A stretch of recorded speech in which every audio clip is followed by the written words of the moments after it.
مفتی صاحب، کیا ایک مسلمان عورت کافر مرد یعنی ہندو وغیرہ سے نکاح کر سکتی ہے یا نہیں؟ دیکھیں،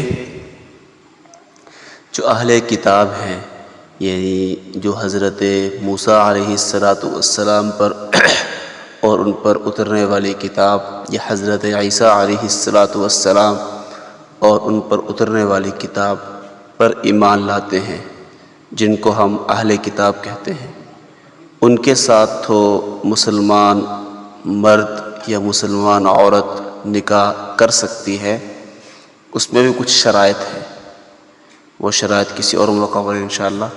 لیکن مسلمان عورت کا کسی ہندو کے ساتھ یا کسی مجوسی کے ساتھ یا کسی مشرک کے ساتھ، ایسے ہی کسی کافر عورت کا کسی ہندو عورت یا کسی مشرکہ عورت کا مسلمان مرد کے ساتھ نکاح جائز نہیں ہے کسی صورت میں بھی۔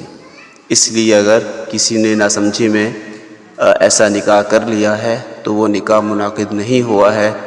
خدا را اپنی زندگی کو زنا والی زندگی سے بچائے، فی الفور علیحدگی اختیار کرے۔